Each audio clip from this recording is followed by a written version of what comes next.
GateCrashers, a podcast dedicated to kicking open the doors to your next favorite thing. Our mission, our creed, and our code is this: to make all things nerdy more approachable and accessible to everyone. We want you to find a universe that you'll fall in love with. Today, we're here with the biggest Renaissance man in all of comics, creator of Spawn, the longest running creator owned comic in history, co creator of Venom, a founder of Image Comics, and a creator of McFarlane Toys. Today, I am talking to the man, the myth, the legend, the Todd Father himself, Todd McFarlane. Hey, how are you guys doing out there? How are you today, sir? I'm doing good. Busy like everybody else. Yeah. So, Listen, somebody's out here outselling all other comics with their new stuff. So, before we get into all that good stuff, I have to start with the hard-hitting journalism that we're known for. yeah. Our first question is typically pretty hard-hitting. What's your favorite sandwich? Wow, you know what? It used to be probably like a Reuben sandwich, but I had in the last year some pretty extensive dental surgery, Mhm. so I'm still healing up from it. So if I sound like I'm lisping, it's not because I'm drunk. I have this awkward plate in my mouth right now that doesn't get removed till I heal properly. So I can't even eat a sandwich. I haven't had a sandwich in Oh, over like 14 months. that's Like torture. I just walk. I can't eat pizza anymore. Oh no. The So, two main food groups. oh, right. So hamburgers and like all of it. I mean, I can if I cut everything up, Mhm. right? But it just doesn't Where's the fun in that? hamburger cut up doesn't look the same. But anyways, yeah, good Reuben sandwich. Don't mind. You know, pretty much every comics industry person picks the Reuben. Oh, Now, this is this is the biggest interview ever. So there's no one in the industry like you. Your pure enthusiasm and joy just pour out from you in every project you speak about. Is this just who you are as a person? Like, do you bring this energy to everything you do in life? yeah. The answer as I've gotten older is yeah. I used to think that you could just get everybody to be the same. But then as I got older, I went, you know what? There's just personalities. We all have personalities. And those personalities, for the most part, just like yours, if I say, hey, Dan, why are you like you are? It goes all the way back to the womb, right? Yeah, I mean, you came out and that was who you were. So for me, I'm going, wow, what are you talking like? I can my first recollection of anything is when I was 5, and even at 5, I know I was getting in trouble and sort of always thinking outside the box and, being the troublemaker and not sitting still and not taking no for an answer, and it just arguably gotten worse over time. Sometimes for the better, sometimes for the worse. But hey, Dan, too, we're going to have a great conversation. Full disclosure, I've got my cover to Gunslinger #1. I've got to finish up here, and the colorist is waiting for it. So if I have my head down, it's not because I'm looking at my phone. It's because I'm literally finishing up the cover to Gunslinger #1. That's got to go out that's here. So, that's an important job. yeah, Sounds like that book has sold quite a lot so far. we So hope so. I'll show yeah, you some detail. Nobody's seen it before, so there's some wow, detail on it. So, yeah, it's and do you work on an iPad or is that a this is an iPad. Yeah, wow? yeah. So you are one of the people who completely changed the comic industry as a whole. With the recent rise in a lot of indie publishers, do you like how the industry is going, or is there anything you want to see more of? Um, Yeah, it's interesting because long ago I sort of learned the sort of easy lesson of the name's Todd only rhymed with God, right? So I only get to control what I can control, and so me trying to worry about what anybody else should be doing with their life, I don't think it's fair, right? I mean, if you look at most um, interviews I've done almost throughout my career, you're going to find that 98% of what I talk about is what I do and what my companies do and my ideas and my like Hmm. I don't project why Frank Miller or Jim Lee or Rob Liefeld do anything. It's, Hmm. because it's like you should go ask them. Yeah. Um, and part of the reason for that, Dan, is because I've read a lot of people over the years who have given their opinion about me as to why I do stuff, and it's like, wow, that's sort of an interesting opinion. That's not what I do, but silly me, I'm only me. I Yeah. how would I know what I'm doing better than you, who I've never met in my entire life? So I try not to put that on other people, right? I just go, Hmm. here's why I think this way. Here's why I do it this way. Here's why it works for me. I'm not saying any other human being needs to replicate that or do anything about it. Hmm.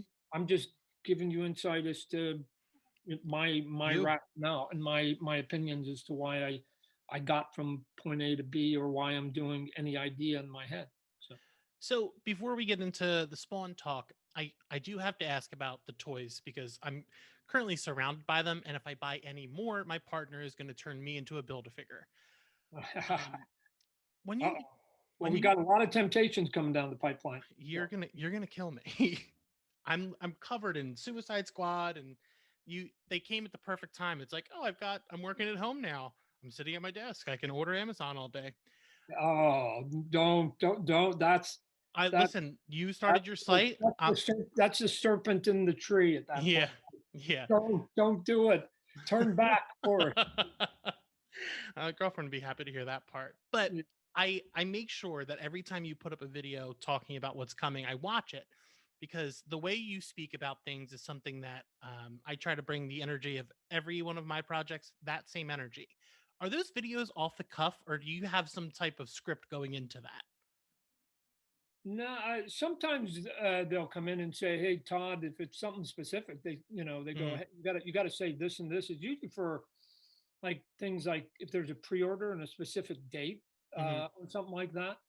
But if it's just talking about cool stuff, what are you talking about, Dan? You and I don't need scripts for that, right? Yeah, yeah.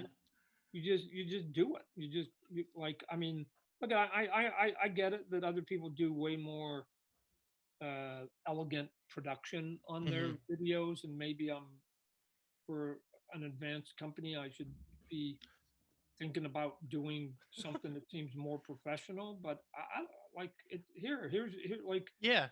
who cares? Like if you came to my office, I don't even have a window in my office. Like who cares what my office looks like? Hmm. Who cares what my view is? All you care about as a consumer is, am I delivering a quality product to you at a fair price? Right? Yeah. Yeah. And I think that's super important, especially with they're so cheap for such a high quality item. Our Um, toys? No, that's it. yeah. That's it. What do you mean? It's that secret is not even a secret, right?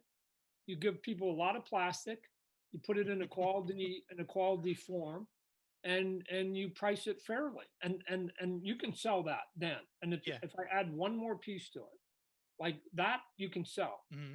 If I add one more piece to it, you actually put a brand name on it that people care about. Boom, Yeah. right? But you don't even need. I could argue you don't even need that if you give people quality and a price, and it looks super cool, Yeah. right? You can Uh, still sell that too. yeah. And I think those videos are so genuine. I think it's like you're excited about this stuff, and like that makes people want to buy it because like it's a good product if the person who's at the head is happy about it. No, like I did one recently with the Batmobile or something like that. Hmm. I'm telling you, like every now and then I get to see my own toys, and I go, wow, this turned out this turned out cooler than I thought. Right? I mean, sometimes you go, wow, it's like, whoa, like, oh man, too bad people can't see this right now because it's super cool. And so the first time you get to actually see it yourself, puts a smile on your face. And so the other day, I didn't even ask Warner Brothers if I could show that Batmobile, right? Because you're supposed to get stuff, Oops. and I just went, Yeah. forget it. Like I'm just going to show people. Like who cares? So, and if I So get in trouble, I get in trouble. So yeah. So Spawn. I've been thinking about this a lot because I've been reading a lot of the Spawn comics recently. I came back to the series with Universe because I was so excited. With many heroes, people like Spider-Man, he's got his great power, great responsibility. Superman has truth, justice, and the American way. What does Spawn mean to you? Like as a character, what does he mean? He's just, in all honesty, Dan, he's just a reflection of me. Hmm. He's just a guy that wants to live his own life and not be told how he's supposed to be living it, and not have influences dictating that.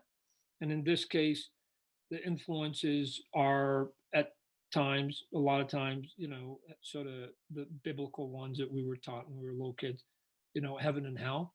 And he just wants no part of it. He's just like, I don't care about either one of you, right? I like, stay out of my life. And better than that, right now, he's on, stay out of humanity's life, right? We're flawed, we're human. We'll mess things up on our own without you sort of rushing us to that, but we don't need you corrupting us along the way. We'll probably do it on our own because we're goofy. But just get the hell out of here. You guys got to fight. Go pick your fight someplace else. Get off Earth. And so he's just gonna sort of hunt down all the all the forces that are here, because he locked the Earth down a while ago. So Hmm. no more can come. Everybody that's here is was already here, and they can't get on and they can't get off. That's a problem, because people who want to get off say, well, I can't because the door's locked. Who's got the key, right? And so now literally Spawn is the key master, the gatekeeper, if you will. That's gonna make him a target of a lot of people that just say, hey, I don't give a shit about you, Spawn, but I want to get back home. And oh, by the way, home is an Earth. So I need you to open up the gateways. And he's not of the mind to open it up, because it was like, dude, you shouldn't have been here in the first place. So I don't give a shit if you want to get back. So So Spawn Universe had one hell of a launch. Like everything is roses. How did that feel as a creator? Like you created Spawn. Like how does it feel opening up your world? you mean expanding it? Yeah. It From a creative point of view, it was fairly liberating, because I was saying in a couple interviews, the reason I had to expand some of these books, because I had all these ideas and these characters, and unless I was going to keep putting them in the Spawn regular book, and then it was essentially going to be a team up book, Hmm. right? And I don't know if the core Spawn fans want to be reading a team up book. I needed to find outlets that I could then share these characters without them encroaching upon Spawn himself. And the only way to do that was to create more pages where I could tell those stories. And so from that, we'll have King Spawn and Gunslinger and Scorched in short order. And then we're already talking to a couple other creators about a couple other books too. Did you have any fears when you started this? Like this whole project and expanding? Like No, none?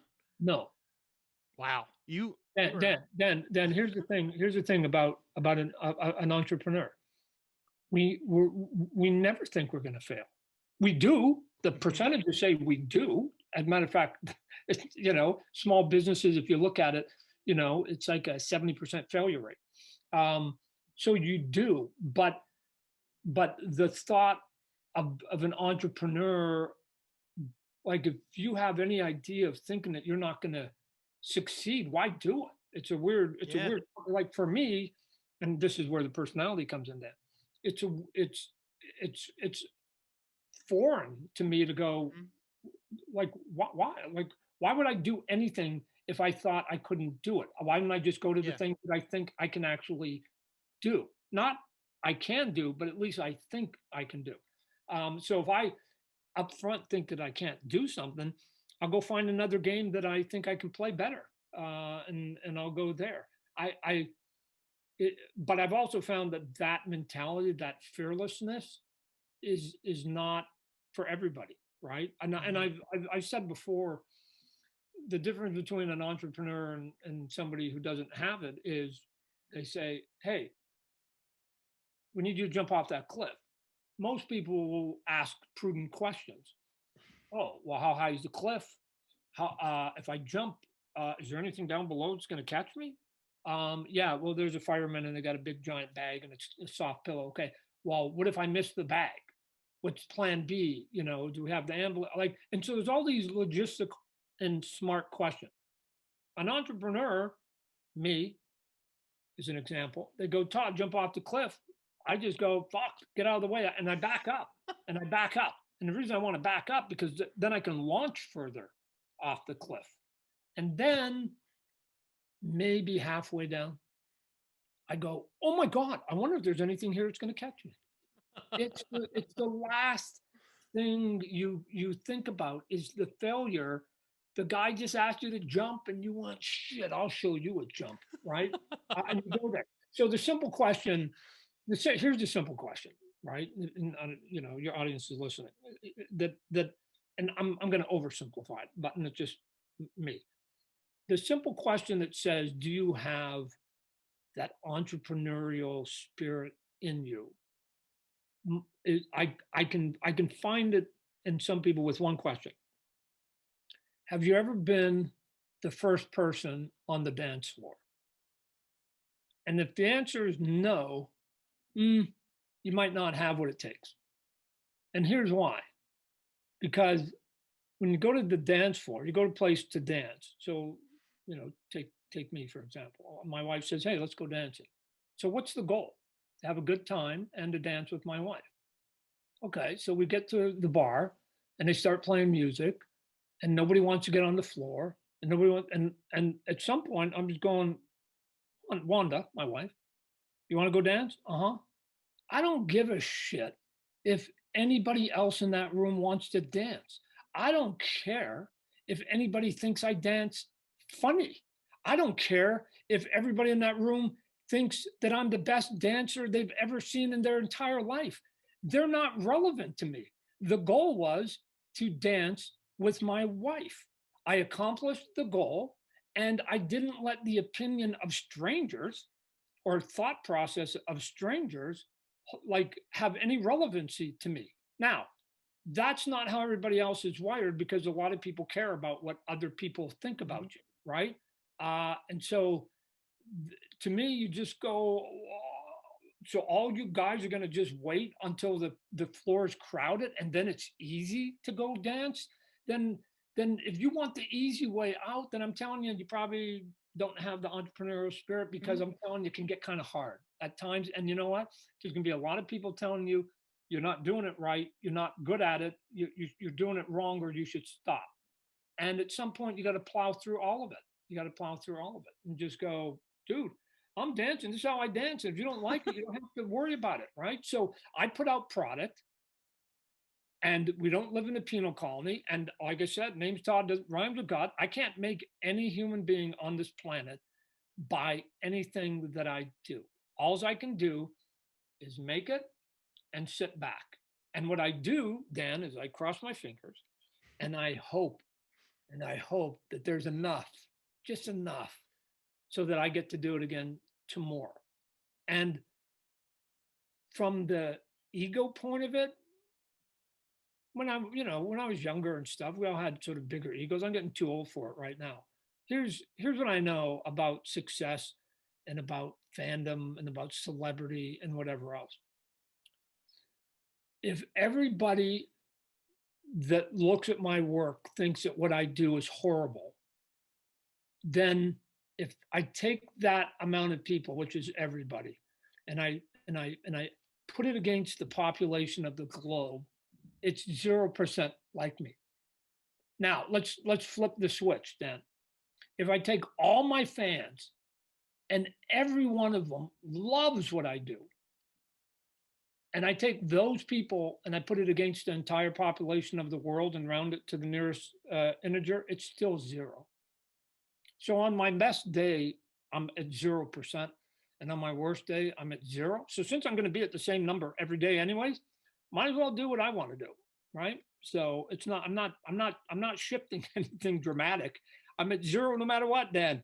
Wish I had a bigger crowd, but it's zero either direction. So I put stuff on it on social media and or I create stuff, and then I don't really don't really read a lot of the comments, in all honesty, Mm-hmm. because if everybody likes it, I already know I already know what I'm doing tomorrow. Like yesterday, I knew I had to finish this cover. It's so And good. if everybody liked what I was doing yesterday or whatever I posted or whatever we did, I still had to get this cover done. And if everybody hated what I did, still have to get this cover done. So at some point you just go on autopilot and you just go, hey, I'm just going to create. I'm going to put it out there, and you hope you get enough. And I've been fortunate enough, Dan, to be getting enough for 30 years. So thank you. Thank you, people out there that have been passing through those 30 years, because it's kept this madman going. So Todd, holy shit. I should have saved that one for the end. Like, you, I get to go to the next question, but holy smokes, you just inspired me. Like, this interview, I was like, I want to talk to Todd McFarlane. I'm going to make it happen. Here we are. So, being the first on the dance floor, that's such a beautiful statement. And I'm going to hold that one dear probably forever. So, thanks. Back to you, though. Was there anything important when you started? I'm bored of me. Was there anything important to you when you started looking for your creative teams for these books?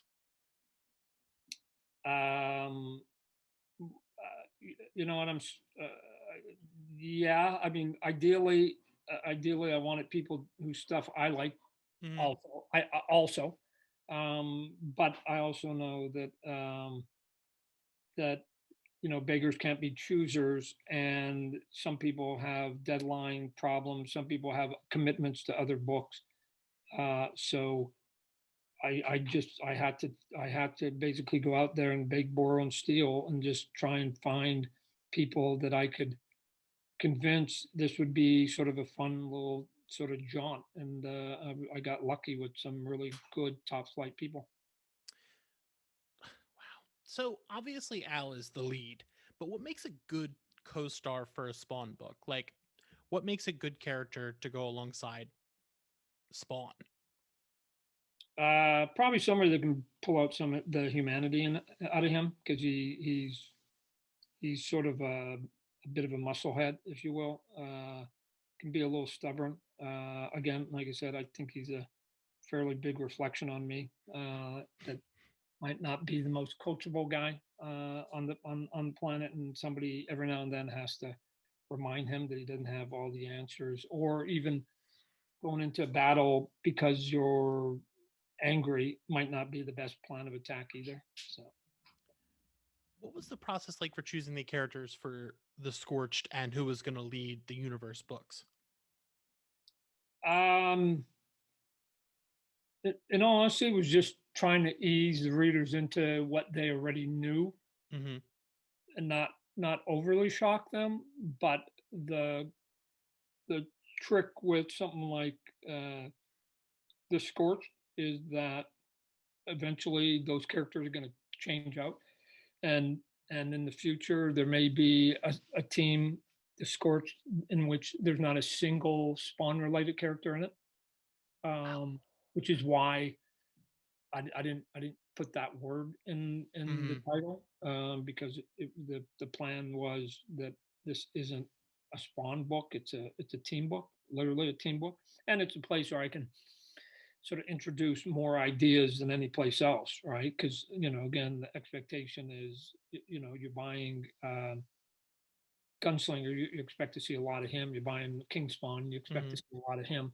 So we're in the Scorch. I can do a little bit of introducing and bringing in ideas and or characters that may not be tied directly to the Spawn mythology in the big way. Mm-hmm. And in King Spawn, you introduced a new character. The tell me if I'm wrong how to pronounce this. The Kamox. Is that how you Yeah, pronounce it? yeah. What was the genesis of that idea? Where did he come from, or they come from? Um, well, the writer on King Spawn is Sean Lewis, Mm-hmm. and so I was trying to encourage Sean, anybody actually that works on my books, to not repeat what I've already done, right? Because otherwise, I'll just do it myself. Like, I don't understand. So I'm looking for them to come in and basically add more. brand new brush strokes Mhm. to an otherwise huge canvas that I've only painted, I think 10% of, and get them to do unique brushstrokes someplace else, not paint over what I've already done, Mhm. right? So it's probably my biggest frustration is when I get people that just want to regurgitate what I've sort of what they think Spawn is back to me, and instead of like what I try to encourage is like if you were going to write it, Dan, is I go, Dan, assume I just handed you the trademark and copyright. That should be your mindset. Mhm. Okay. Now your first thing should be, because I know I would do it, is like, oh shit, if this was mine, here's what I would do. Right. I don't know why Todd never did this. That's that's the ideas I want. Because if it's just, hey Todd, I'll build on this idea or that. And I don't mind you building on an idea that already exists, but again, add something new to it. So it Mhm. feels like, somebody's going, oh my gosh, I haven't read that story in the mythology before. So Uh, with universe, you want to see more unique takes on this kind of stuff and like new ideas. yeah, even if you've got an idea that basically changes Spawn's powers, then give me that story, and just make sure that it's strong enough that it justifies that component of it. Cool, cool. That's So that's awesome to hear that you're so interested in like reinventing and doing something different rather than just treading same water. no, Now, no, because look at here's. I mean, you saw me do it a little bit when I was doing the Spider-Man book, right? mhm, I like that first story I did with the lizard. I made him a lizard, right? Like he wasn't Doc Connors and he wasn't mhm, any of that.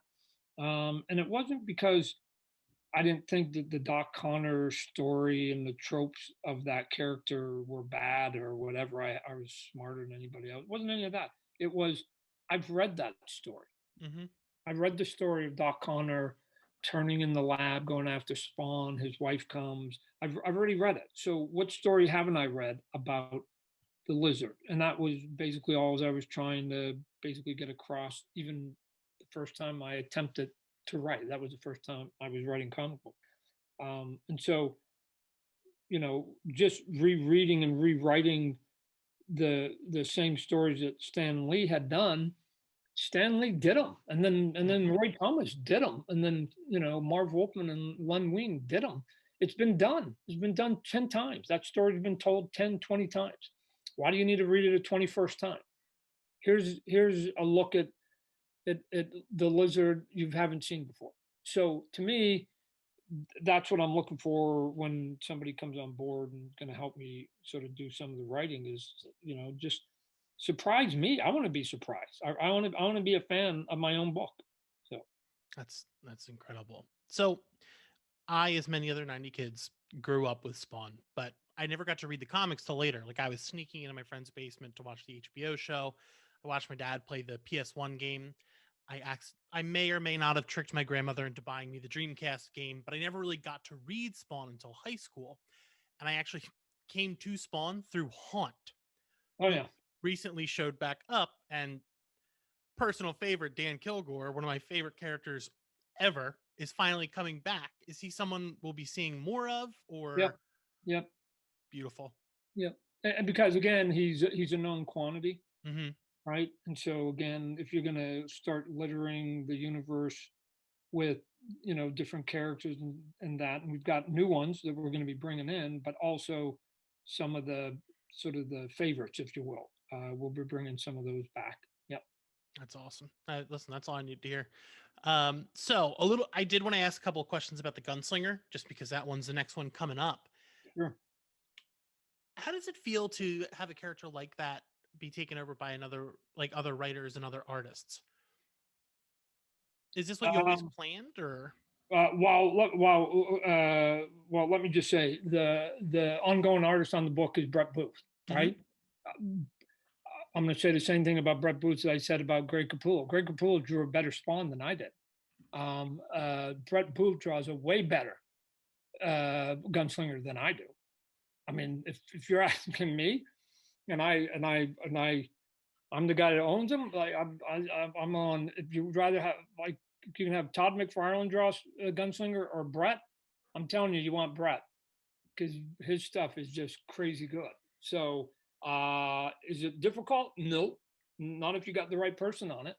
Because he knows how to add the cool factor. I think the reason that character is resonating right now because he's just kind of cool to look at. He comes across a bit of a badass, which is because nobody's really read that much about him. Mhm. Not a lot of pages about him, and people are still like super excited about a guy they don't really know anything about. So okay, now we got to make sure that the visuals then hold up then to the cool factor. And I sort of keep describing him the same to everybody. He's just a young Clint Eastwood, he's just outlaw Josie Wales, at 27. It's just like, so who is that guy, right? Now he just comes and you push him 200 years in the future, and now what, right? I want to, at least at the beginning, play a little bit on the man out of time, Mhm. because sometimes we see those movies and it seems like the person adapts a little bit too fast for my liking. I mean, Mhm.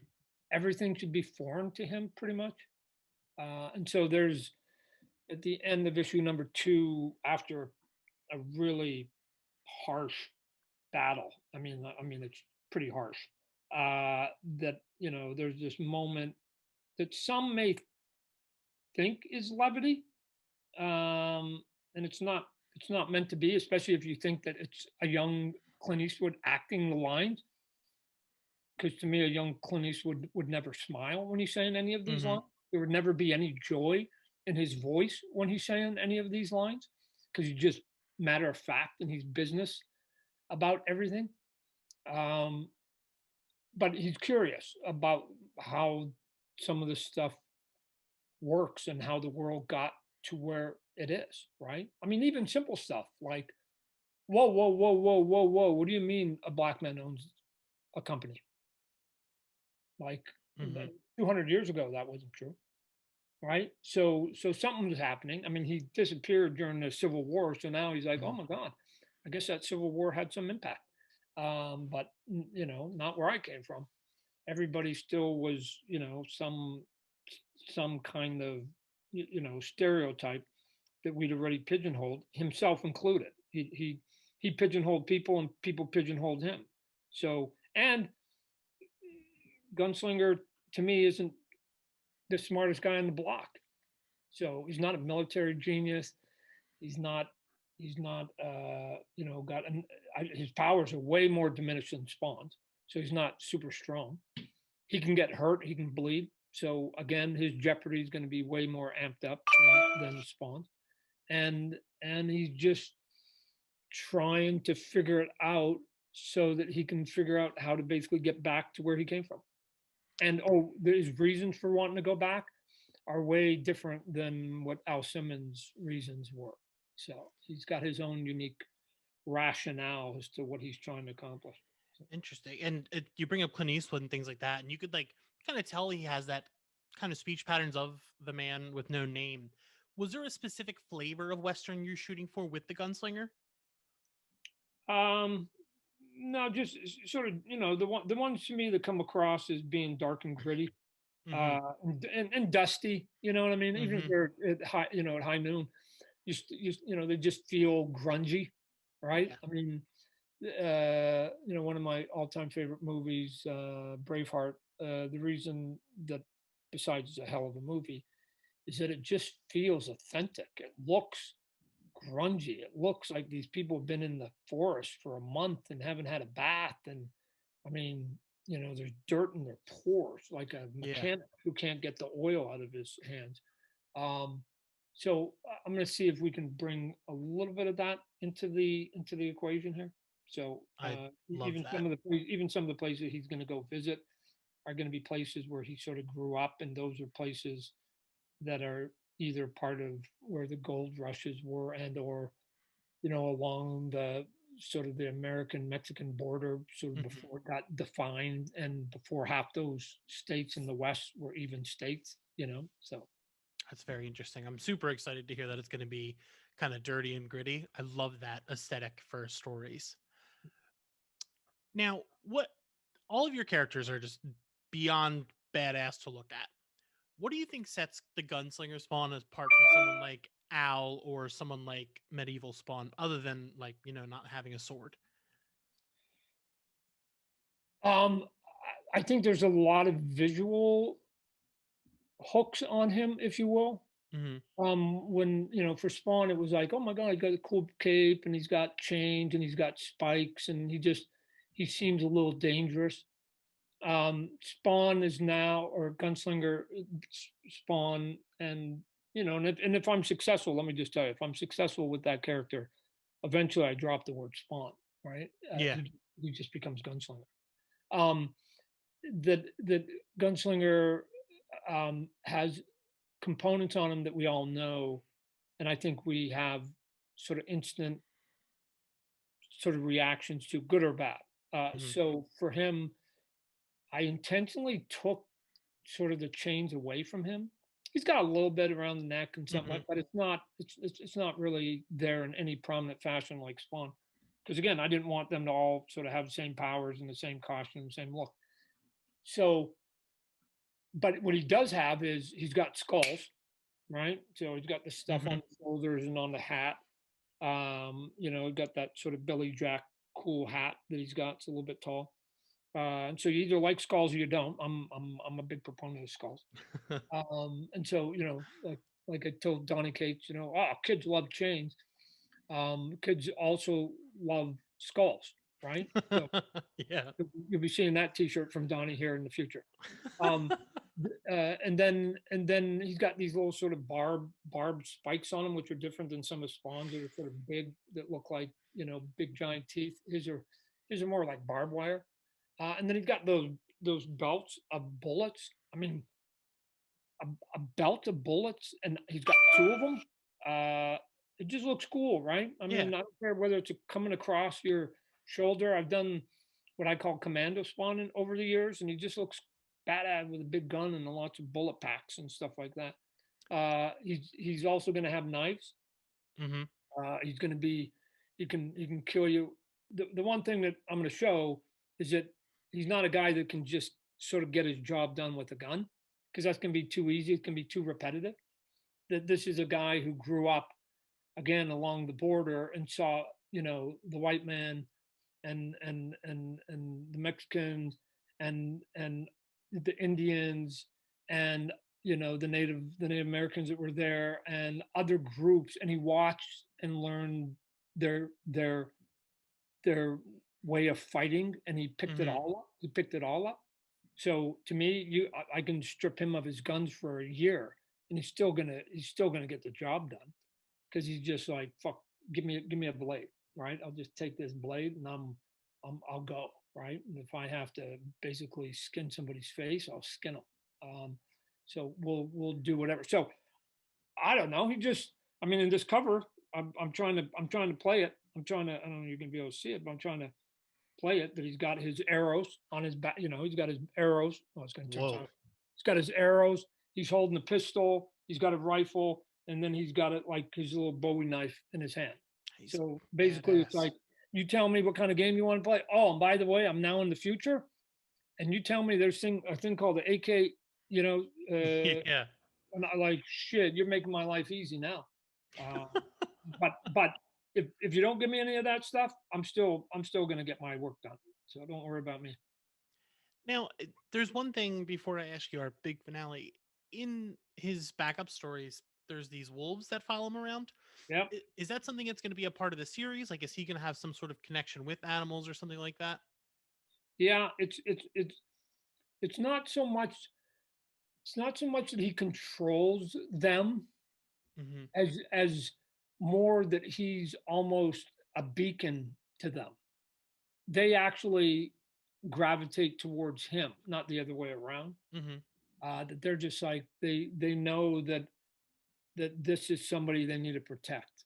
And so, will there be the odd scene where somebody had just come out of the house and like, fuck, there'll be a wolf there? Yeah, like, why is there a wolf? And it's like, oh, because Gunslinger had to go inside and take a piss. That's like, and he's like, I don't know why they, sometimes it will be intentional, and he will use them to his advantage. But again, some of the animals and stuff like that are just, again, almost weapons to him. Well, from time to time they'll be of use, but he doesn't need them if he's doing his job right. So That's awesome. Just imagine being followed around by a pack of wild dogs. Just like, I have no clue why they do this. yeah, but you know what? They want to hang out, cool, because it looks intimidating on top of it. So Yeah. And he yeah, needs friends because he's stuck out of time. yeah. So, is there any Spawn has been adapted to multiple things, television, movies. Do you do you want to see more of that, or do you like expanding the comics more, or are you trying to do all of it? Yeah, all of it. And not out of greed or out of building an empire or any of that, but just out of thinking about all of it as being more like going to a buffet, right? And Hmm. so some people will go, "Oh my gosh, my favorite Batman is the movie," and others will say, "Oh no, I like Bruce Timm's animation." And others will go, "Oh, have you seen that cool video game that he's in?" And then others go, "No, it's the comic book that's out, whatever, by David Finch or Greg Hmm. Capullo or whatever." So, and or others might just like a toy. So to me, I don't assume that anybody is gonna sort of follow all the things that I do Hmm. on related, but if I can create him in different areas where there are consumers, then it may be somebody who says, "Oh, I like to consume it that way." Look, we know there are way more by a million factor of people who are absorbing the Avengers via the movie and now a little bit of TV, but through the movies, than buy the comic books because I know what the sales are. Hmm. I know how many movie tickets they're selling, and I know how many comic books they're selling. So people can be Avengers fans and not even have to ever read in their entire life one single Avengers comic book, and they'll be completely satisfied. So why wouldn't I want something like that Yeah. for Spawn? For Spawn. Yeah. Listen, I'm just one day I just hope to be able to go into a theater and see Spawn again. Me too. Yeah. I I had to again, I told you I had to sneak all that when I was a child, but Yeah, now I'll be old enough to go. So, before I let you go, do it. if you had a Rube Goldberg machine, what would it do? Oh shoot! It would it would it would put me back in time, and it would keep my brain up today, and it would be able to put it into the 16-year-old body of Todd. Uh, it may have meant that I may have never been a comic book artist because I learned a lot more about playing baseball. So I might have been a better baseball player. Hmm. So I might have ended up going down that field, which is what I wanted to do when I was a kid. So it may have messed up everything. That it's like, They oh my changed. God, Todd's a mediocre baseball player, but unfortunately that window of opportunity for him getting into comic books passed, and he'll never go down that path. So it would be this sort of weird blessing and curse all rolled up into one, so, depending on who you were. So Yeah, listen, I am not a baseball guy. We just started covering football today, so it's a big one. mm. Oh, there you go. Yeah, it's and then baseball will be next. So we'll have to have you come talk about baseball. Oh shoot, dude, I can go for days on that. So, um, thank you for coming. This was the coolest experience ever. Gunslinger Spawn will be available at comic book shops. As you know, we'll always support Third Eye Comics. You can get it at their site. You can get it on all digital platforms, including Amazon, Kindle, Apple Books, and Google Play on Wednesday, October 20th. Is there anything else they should be on the lookout for, Todd? um well, that'd be the third of the monthly books, and then when the team book comes out, then I'll have my initial plan of 4 books in a month, which, and if I can get them staggered right, then that'd be basically a book every week you walk in, there will be some Wow. Spawn mythology Mm-hmm. on the shelf. Where for almost the last 30 years, it's people come in, they buy Spawn, and then they don't have to come back for a month. And they're they are coming back because they're buying other product, obviously. But I just go, man, what if they forget about me in that month, and they spend all their money and they fall in love with some other book? So maybe I should pepper a little bit more than I've been doing for the last 30 years, and maybe make it just a little bit more regular. So yeah. Well, you can find us at gatecrashers.fan, on Instagram at GateCrashersPod, and all other social media at GateCrashersPod.